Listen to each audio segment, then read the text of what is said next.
Zerubabel, seorang tokoh besar dalam sejarah Yahudi, lahir di masa yang penuh dengan ketidakpastian dan harapan. Dia adalah cucu dari Raja Yoyakhin, Raja Yehuda yang dibuang ke Babel oleh Raja Nebukadnezar. Lahir di Babel di tengah pembuangan, Zerubabel tumbuh di dalam pengasingan, jauh dari tanah air leluhurnya, namun dengan ingatan yang kuat tentang kemuliaan Yerusalem dan bait suci yang telah hancur. Sejak kecil, Zerubabel mendengar kisah-kisah tentang kota Yerusalem yang megah, tentang Daud dan Salomo, serta tentang bait suci yang menjadi pusat ibadah dan kehidupan bangsa Yahudi. Meski hidup di Babel, ia tidak pernah melupakan identitasnya sebagai bagian dari keturunan Daud, dan dengan demikian, ia merasa dipanggil untuk memimpin bangsanya kembali ke tanah air mereka. Ketika Koresh Agung, Raja Persia, mengalahkan Babel dan mengeluarkan dekrit yang mengizinkan orang Yahudi kembali ke Yerusalem, Zerubabel ditunjuk sebagai pemimpin. Ia, bersama imam besar Yehoshua bin Yozadak, memimpin gelombang pertama pengungsi Yahudi yang kembali ke tanah mereka setelah 70 tahun di pembuangan. Perjalanan itu bukanlah perjalanan yang mudah. Mereka meninggalkan kenyamanan yang mereka dapatkan di Babel dan memilih kembali ke tanah yang porak-poranda, dipenuhi reruntuhan. Setibanya di Yerusalem, Zerubabel dihadapkan pada kenyataan yang pahit. Kota yang dahulu megah kini tinggal puing-puing, dan bait suci yang dulu menjadi kebanggaan bangsa telah hancur tak bersisa.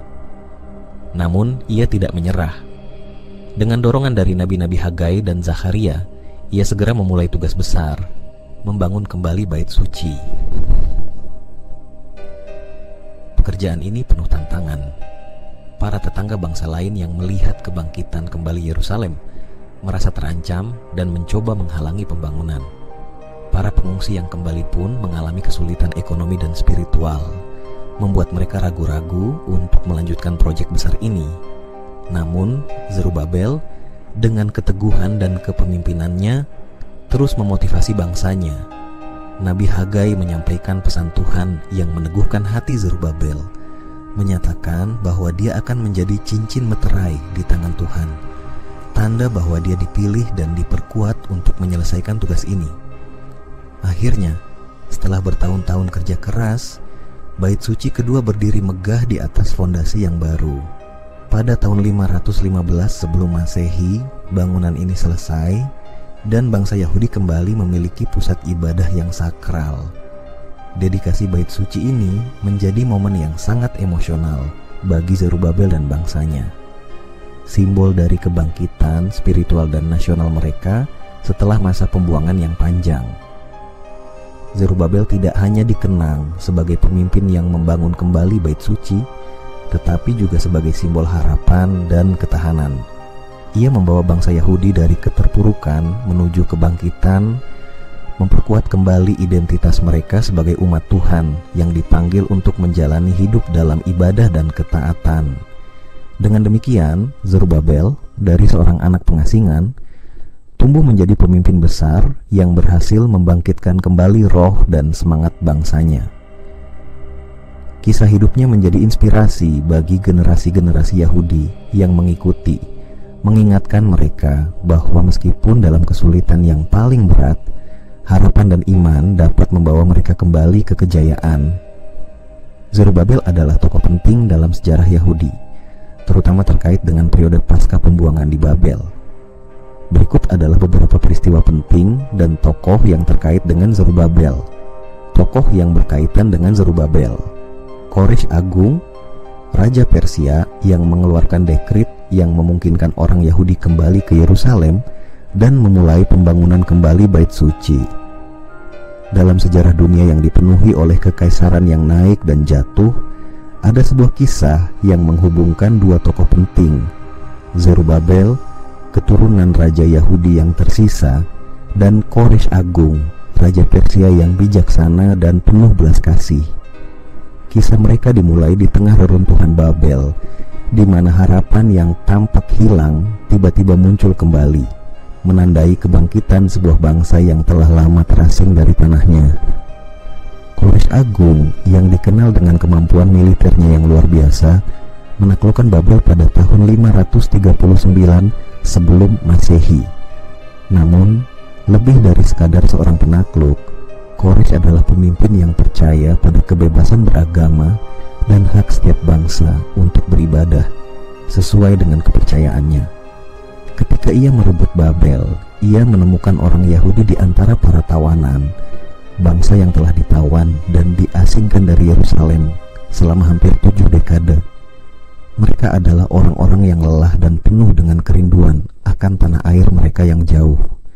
Di antara mereka ada Zerubabel, seorang pemuda yang membawa darah kerajaan di nadinya, keturunan langsung dari Raja Daud. Meskipun lahir di pengasingan, Zerubabel tumbuh dengan cerita tentang kemuliaan Yerusalem dan Bait Suci yang dulu berdiri megah di tengah-tengah bangsanya. Dia mendengar dari para tetua tentang kehancuran yang menimpa Yerusalem dan Bait Suci oleh pasukan Babel, tentang keluarganya yang jatuh, dan tentang janji Tuhan yang akan memulihkan mereka suatu hari nanti. Koresh, dalam kebijaksanaannya, mengeluarkan sebuah dekrit yang menggema di seluruh kerajaan. Semua bangsa yang telah diasingkan oleh Babel diizinkan untuk kembali ke tanah asal mereka, untuk membangun kembali kota-kota mereka, dan beribadah kepada dewa-dewa mereka. Bagi bangsa Yahudi, ini adalah awal dari penggenapan janji yang telah lama mereka nantikan. Dekrit Koresh memberikan izin kepada mereka untuk kembali ke Yerusalem dan membangun kembali Bait Suci mereka, pusat dari kehidupan keagamaan dan nasional mereka. Zerubabel dipilih untuk memimpin gelombang pertama orang Yahudi yang kembali ke Yerusalem. Di bawah bendera Koresh dan dengan dukungan penuh dari kerajaan Persia, Zerubabel mengumpulkan orang-orang yang siap meninggalkan Babel dan melakukan perjalanan panjang kembali ke tanah air mereka. Mereka pergi dengan hati yang penuh harapan, membawa serta persembahan yang diberikan oleh Koresh dan bangsa-bangsa lain untuk pembangunan kembali Bait Suci. Setibanya di Yerusalem, Zerubabel dihadapkan pada pemandangan yang memilukan. Kota itu hancur, dan Bait Suci yang pernah menjadi simbol kehadiran Tuhan di tengah-tengah mereka tidak lebih dari reruntuhan. Namun, Zerubabel tidak gentar. Dia segera memulai tugas besar itu, membangun kembali Bait Suci dan memulihkan kehidupan bangsa Yahudi di tanah mereka sendiri. Selama proses pembangunan, Zerubabel menghadapi banyak tantangan. Musuh-musuh dari sekitar Yehuda mencoba menghalangi upaya mereka, sementara orang-orang Yahudi sendiri yang sudah lama berada di pengasingan seringkali kehilangan semangat dan harapan. Tapi Zerubabel dengan dukungan dari nabi-nabi seperti Hagai dan Zakharia terus memimpin bangsanya dengan tekad yang tak tergoyahkan. Nabi Zakharia menyampaikan pesan dari Tuhan kepada Zerubabel, mengingatkan dia bahwa meskipun tugas ini tampak sangat besar, itu tidak akan diselesaikan oleh kekuatan manusia semata, tetapi oleh Roh Tuhan.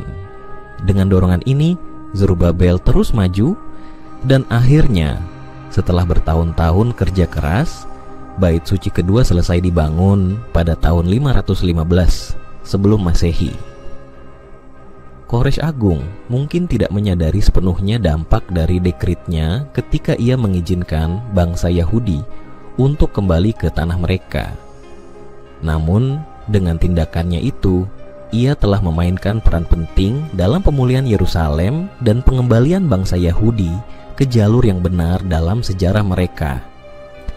Zerubabel, sebagai pemimpin yang dipilih untuk melaksanakan visi ini, memastikan bahwa nama Koresh akan selalu dikenang dengan rasa syukur oleh bangsa Yahudi.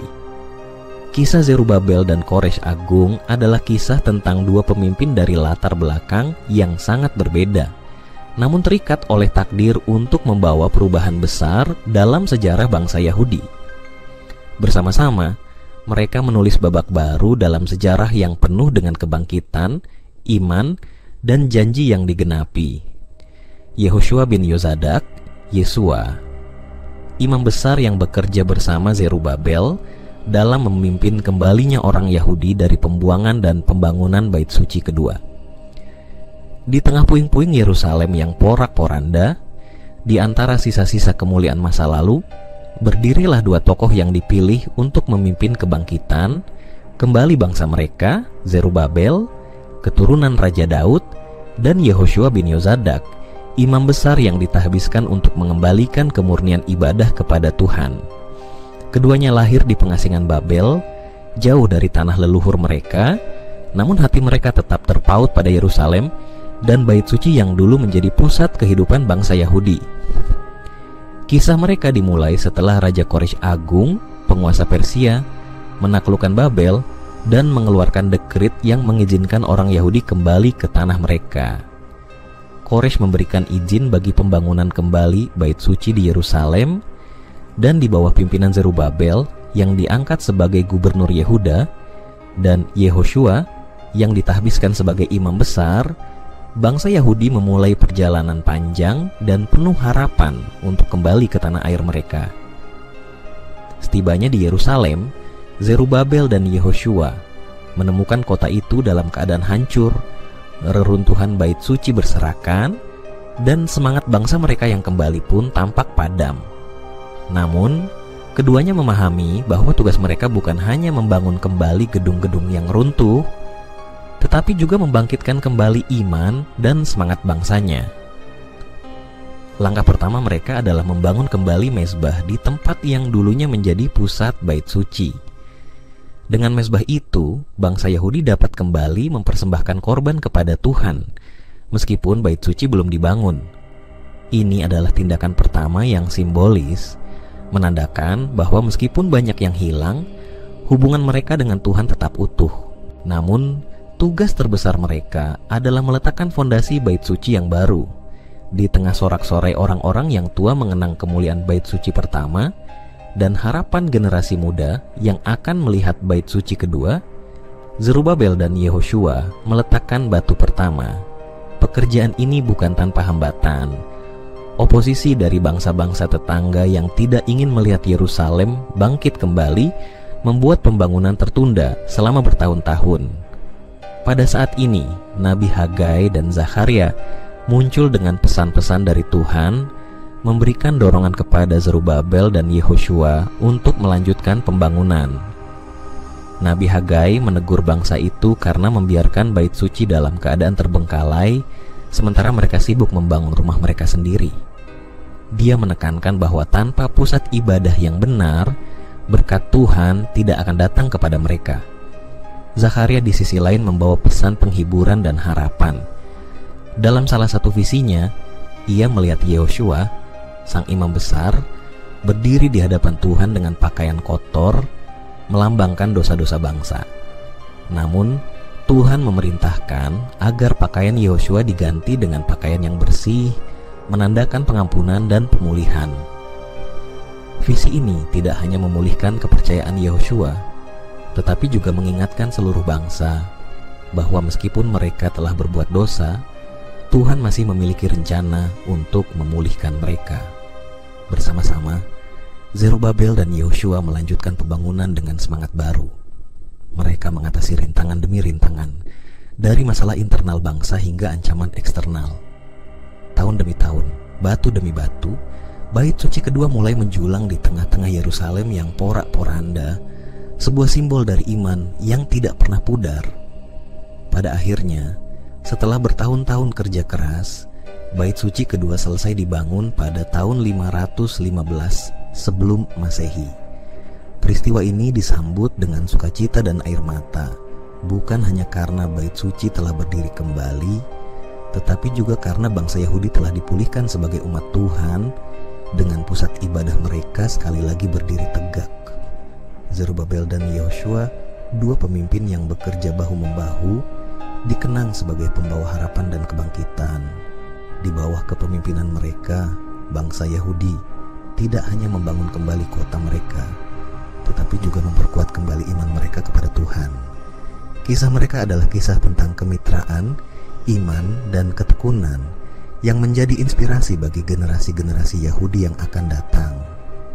Nabi Hagai, nabi yang memberikan dorongan kepada Zerubabel dan Yehoshua untuk melanjutkan pembangunan bait suci kedua setelah penundaan yang lama.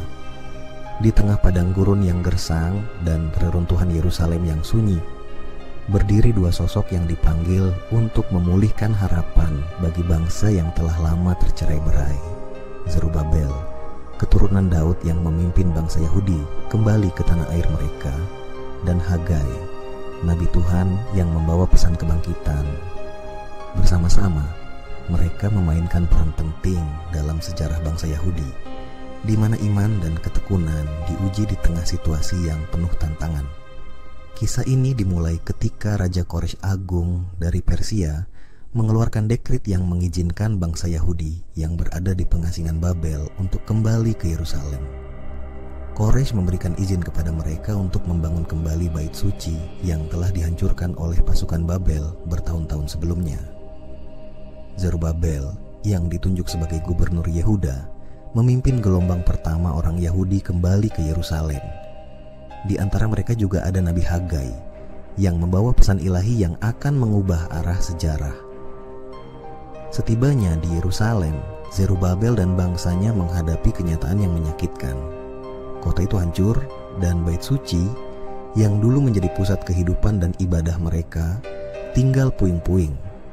Meskipun fondasi bait suci kedua sudah diletakkan, semangat bangsa itu mulai surut. Mereka lebih sibuk membangun kembali rumah-rumah mereka sendiri dan mencoba menghidupi diri daripada melanjutkan pembangunan bait suci.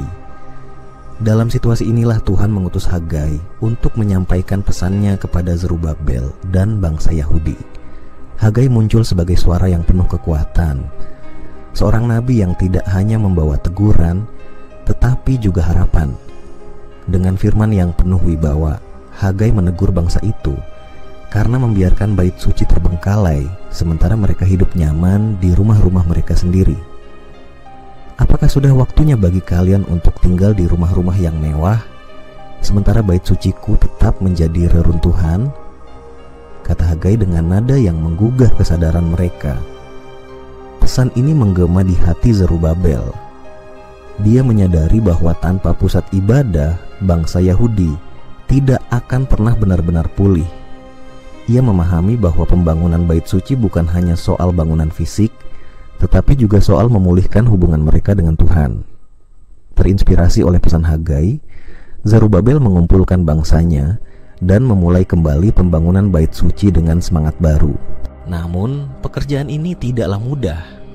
Tantangan datang dari berbagai arah. Musuh-musuh dari bangsa-bangsa tetangga berusaha menghalangi, sementara orang-orang Yahudi sendiri terkadang merasa putus asa di tengah kesulitan. Di saat-saat itulah Hagai kembali membawa pesan Tuhan yang memberi penghiburan dan dorongan. Ia mengingatkan Zerubabel dan rakyatnya bahwa Tuhan ada bersama mereka. Kuatkanlah hatimu, hai Zerubabel, kata Hagai. Bekerjalah, sebab aku menyertai kalian.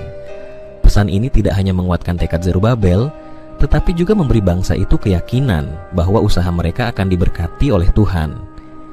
Hagai juga menubuatkan bahwa kemuliaan bait suci yang baru ini akan melebihi yang pertama. Meskipun bait suci kedua mungkin tidak semegah yang pertama, Tuhan akan menghadirkan damai sejahtera yang luar biasa di dalamnya. Nubuat ini memberikan visi kepada Zerubabel dan rakyatnya bahwa kerja keras mereka akan menghasilkan sesuatu yang lebih besar daripada yang bisa mereka bayangkan. Setelah bertahun-tahun kerja keras dengan banyak doa dan pengorbanan, bait suci kedua akhirnya selesai dibangun. Tahun 515 sebelum Masehi menjadi saksi kebangkitan kembali bangsa Yahudi, bukan hanya secara fisik dengan berdirinya bait suci, tetapi juga secara spiritual, dengan pemulihan hubungan mereka dengan Tuhan. Zerubabel dan Hagai, dua tokoh yang dipilih oleh Tuhan, telah memenuhi peran mereka dalam sejarah. Zerubabel dikenang sebagai pemimpin yang membangun kembali bait suci, sementara Hagai dikenang sebagai nabi yang membangkitkan kembali semangat dan iman bangsa Yahudi. Kisah mereka adalah kisah tentang kepemimpinan dan pengajaran, tentang bagaimana firman Tuhan bisa mengubah hati manusia dan membawa kebangkitan yang sesungguhnya. Di antara reruntuhan dan harapan yang telah hancur, Zerubabel dan Hagai menunjukkan bahwa dengan iman dan ketekunan, Tuhan bisa mengubah apa yang tampaknya tidak mungkin menjadi kenyataan. Nabi Zakaria nabi lain yang mendorong Zerubabel dengan memberikan nubuat bahwa dia akan menyelesaikan pembangunan bait suci dan memprediksi kebangkitan spiritual dan material Yerusalem. Darius I, Raja Persia yang berkuasa saat pembangunan bait suci dilanjutkan dan diselesaikan, memberikan dukungan politik untuk proyek tersebut. Peristiwa yang berkaitan dengan Zerubabel, Dekrit Koresh 539 sebelum Masehi. Koresh Agung, Raja Persia, mengeluarkan dekrit yang mengizinkan orang Yahudi kembali ke Yerusalem dan membangun kembali bait suci. Zerubabel adalah salah satu pemimpin yang memimpin orang Yahudi kembali ke Yehuda. Dalam sejarah yang penuh dengan peperangan dan penaklukan, ada satu dekrit yang menjadi titik balik bagi sebuah bangsa yang terluka, Dekrit Koresh tahun 539 sebelum Masehi. Ini adalah kisah tentang bagaimana bangsa Yahudi yang selama 70 tahun hidup dalam pengasingan di Babel mendapatkan kesempatan untuk kembali ke tanah air mereka yang tercinta, sebuah kisah yang tidak akan terjadi tanpa kebijakan dari seorang penguasa besar, Koresh Agung, dan kepemimpinan seorang keturunan raja, Zerubabel. Koresh Agung, Raja Persia yang bijaksana dan dikenal dengan kebijakan toleransinya, menaklukkan Babel pada tahun 539 sebelum Masehi, dan segera setelah itu ia mengeluarkan sebuah dekrit yang akan mengubah nasib bangsa Yahudi. Dalam dekrit ini, Koresh memerintahkan bahwa semua bangsa yang telah ditawan oleh Babel, termasuk orang Yahudi, diperbolehkan kembali ke tanah asal mereka. Bagi bangsa Yahudi yang telah lama merindukan Yerusalem dan bait suci mereka, dekrit ini adalah jawaban dari doa-doa mereka yang panjang dan penuh harapan. Di tengah bangsa Yahudi yang hidup dalam pengasingan, Zerubabel, cucu dari Raja Yoyakhin, muncul sebagai pemimpin yang ditunjuk untuk memimpin kembalinya mereka ke Yerusalem. Meskipun lahir dan besar di Babel, hati Zerubabel selalu terhubung dengan Yerusalem, kota leluhurnya. Dengan dekrit Koresh di tangannya, ia mengumpulkan sekelompok besar orang Yahudi yang siap meninggalkan kehidupan mereka di Babel dan melakukan perjalanan panjang dan penuh tantangan kembali ke tanah air mereka. Dekrit Koresh tidak hanya mengizinkan orang Yahudi untuk kembali, itu juga memberikan dukungan finansial dan material untuk membangun kembali bait suci di Yerusalem. Koresh memerintahkan agar semua perlengkapan yang diambil dari bait suci oleh Nebukadnezar dikembalikan, dan bahkan menyediakan dana dari kas kerajaan untuk membantu pembangunan kembali rumah Tuhan. Ini adalah bentuk dukungan yang luar biasa, menunjukkan penghormatan Koresh terhadap keyakinan dan kepercayaan berbagai bangsa di bawah kekuasaannya. Dengan dukungan dari Koresh dan dengan hati yang penuh harapan, Zerubabel memimpin sekitar 50.000 orang Yahudi kembali ke Yerusalem. Perjalanan mereka melintasi padang gurun yang luas dan berbahaya, tetapi tekad mereka tidak tergoyahkan. Setibanya di Yerusalem, mereka menemukan kota itu dalam keadaan yang mengenaskan, runtuh, terbengkalai, dan penuh dengan sisa-sisa kehancuran. Namun, Zerubabel tahu bahwa tugas besar menanti mereka. Dengan fondasi yang telah ditetapkan oleh dekrit Koresh, ia memimpin upaya untuk membangun kembali bait suci, tempat yang akan menjadi pusat kehidupan rohani dan kebangsaan mereka. Meskipun menghadapi berbagai tantangan, termasuk oposisi dari bangsa-bangsa tetangga dan kesulitan internal, dekrit Koresh memberikan legitimasi dan dukungan yang dibutuhkan untuk melanjutkan pekerjaan besar ini. Di bawah bimbingan Zerubabel dan dengan dorongan dari nabi-nabi seperti Hagai dan Zakharia, pembangunan bait suci kedua akhirnya dimulai dan bertahun-tahun kemudian selesai pada tahun 515 sebelum Masehi. Bait suci ini menjadi simbol pemulihan bagi bangsa Yahudi, dan dekrit Koresh dikenang sebagai langkah penting yang memungkinkan semua ini terjadi. Dekrit Koresh adalah lebih dari sekadar dokumen politik. Itu adalah manifestasi dari kebijaksanaan ilahi melalui seorang penguasa yang dipilih untuk membawa bangsa Yahudi kembali ke jalur yang benar dalam sejarah mereka. Zerubabel dengan keberaniannya memimpin bangsanya dalam perjalanan ini menjadikan dekrit ini sebagai kenyataan yang memulihkan harapan dan iman di tengah-tengah kehancuran. Kembalinya orang Yahudi dari pembuangan sekitar 538 sebelum Masehi. Zerubabel memimpin gelombang pertama orang Yahudi yang kembali dari pembuangan di Babel ke Yerusalem. Dalam kabut sejarah yang penuh dengan penderitaan dan harapan yang tertunda, ada satu momen yang bersinar terang. Kembalinya orang Yahudi dari pembuangan di Babel dipimpin oleh seorang pemimpin yang ditakdirkan untuk memulihkan bangsa yang terluka, Zerubabel. Kisah ini dimulai di Babel, tanah di mana harapan orang Yahudi tampaknya terbenam dalam kegelapan selama 70 tahun yang panjang. Zerubabel, cucu Raja Yoyahin dari Yehuda, lahir dan besar di pengasingan. Meskipun ia tidak pernah melihat kemegahan Yerusalem yang pernah ada, ia tumbuh dengan kisah-kisah tentang kota suci itu, tentang bait suci yang berdiri megah di Bukit Sion, dan tentang kehancuran tragis yang menimpa bangsanya. Dalam hatinya yang muda, tertanam tekad untuk suatu hari membawa bangsanya kembali ke tanah air mereka dan membangun kembali apa yang telah hancur. Tahun 539 sebelum Masehi, sesuatu yang luar biasa terjadi. Koresh Agung, Raja Persia yang perkasa, menaklukkan Babel. Dalam kebijaksanaannya yang luas dan penghargaannya terhadap kepercayaan berbagai bangsa, Koresh mengeluarkan dekrit yang mengizinkan semua orang buangan untuk kembali ke tanah asal mereka dan membangun kembali tempat ibadah mereka. Bagi orang Yahudi, ini adalah penggenapan dari janji yang telah mereka pegang erat-erat selama bertahun-tahun di tanah asing. Zerubabel dipilih untuk memimpin gelombang pertama orang Yahudi yang kembali ke Yerusalem. Di bawah kepemimpinannya, sekitar 50.000 orang meninggalkan Babel, meninggalkan kenyamanan yang mereka bangun selama bertahun-tahun untuk sebuah perjalanan yang penuh dengan ketidakpastian. Mereka meninggalkan rumah, ladang, dan kehidupan yang mereka kenal, dipimpin oleh satu harapan, kembali ke tanah yang dijanjikan Tuhan kepada nenek moyang mereka. Perjalanan menuju Yerusalem tidaklah mudah. Mereka menyeberangi padang gurun yang luas, menghadapi tantangan alam dan ancaman dari suku-suku yang tidak bersahabat. Namun, mereka terus berjalan, didorong oleh visi Zerubabel dan janji bahwa Tuhan berjalan bersama mereka.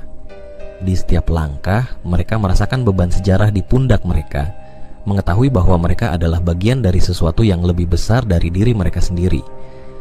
Ketika mereka tiba di Yerusalem, pemandangan yang mereka lihat menghancurkan hati. Kota itu, yang pernah menjadi pusat kehidupan dan ibadah bangsa mereka, kini tinggal puing-puing. Bait suci yang dahulu berdiri megah kini hanyalah reruntuhan yang berserakan. Namun, meski hati mereka dirundung kesedihan, Zerubabel tidak membiarkan semangat mereka padam. Dia mengingatkan mereka akan tujuan mereka, membangun kembali Yerusalem dan bait suci, serta memulihkan hubungan mereka dengan Tuhan. Langkah pertama yang diambil oleh Zerubabel adalah membangun kembali mezbah di tempat yang sama di mana mezbah bait suci dahulu berdiri. Dengan mezbah ini, mereka dapat kembali mempersembahkan korban kepada Tuhan, meskipun bait suci itu sendiri masih berupa reruntuhan. Ini adalah tindakan simbolis, sebuah deklarasi bahwa meskipun banyak yang hilang, iman mereka tetap utuh. Namun, pembangunan bait suci tidak berlangsung lancar. Setelah meletakkan fondasi, pembangunan terhenti selama bertahun-tahun. Tantangan datang dari berbagai arah. Musuh-musuh bangsa Yahudi mencoba menghalangi pembangunan, sementara rakyat sendiri mulai kehilangan semangat.